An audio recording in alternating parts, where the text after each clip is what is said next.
his side showed they had the bottle to get back on top. Pitch as attempts were made to stop the fighting.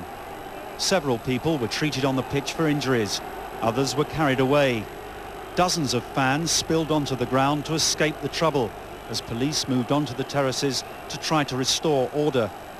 But wooden seats and other missiles were still being thrown at fleeing fans from the upper stands several minutes after the game was halted. Police made a number of arrests, seizing fans and leading them away.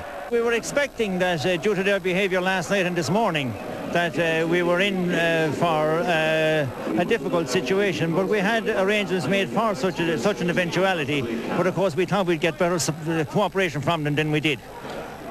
It was the biggest invasion of English football fans in Ireland for more than 20 years. There were 10 times the normal number of ticket applications from Britain, about 4,000 visiting supporters in the ground. An Irish FA spokesman said earlier today a big police security operation was underway, but now there'll be a full inquiry into what went wrong. Several minutes after the match was abandoned, the fighting continued. The match was England's first trip abroad in 15 months, and a vicious reminder that the hooligan element that has scarred their reputation for 2 decades has not gone away. It was a public relations nightmare. Irish leaders were among the spectators.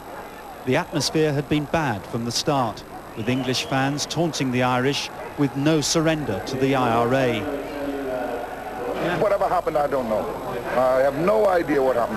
With my attention was drawn to the crowd, and then I looked around and it appeared to me that the English supporters in the top deck were bombarding the English supporters in the bottom deck.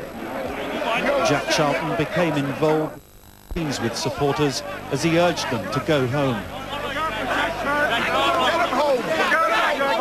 Tonight at Westminster, is on both sides of the House, called for an urgent inquiry and condemned the violence. Tim Friend, Sky News. Well, tonight the Home Secretary, Michael Howard, condemned the violence and promised that further action would be taken against soccer hooligans if necessary. I think we've got to find out exactly what happened and what action we can take in future which will give us a better chance of avoiding dreadful, disgraceful scenes like those we've witnessed tonight. We've taken a good deal of action in the past. It's had some considerable success, but clearly we must make sure that we do everything that's possible, and if there's more that can be done, it must be done. There are reports that an Irish fan has died following the game. Irish police say he wasn't directly involved in any violence, may have suffered a heart attack. Players and officials from both sides have spoken of their disgust at the violence. My reaction is the same as everybody else. We're appalled. I mean, it is a terrible... I mean, I haven't got words strong enough to describe how we all feel about this. The only thing I can do is criticise the people who come here to cause trouble, and they cause trouble.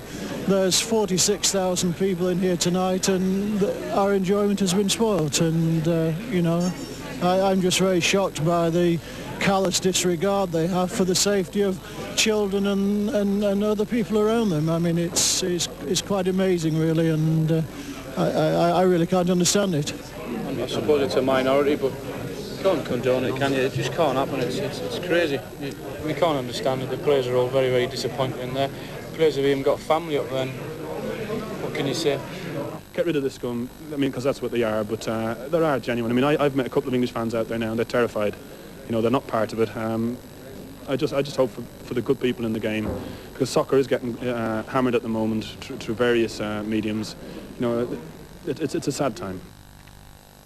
Well, we understand that the scuffles in various parts of Dublin are continuing tonight. This is a breaking...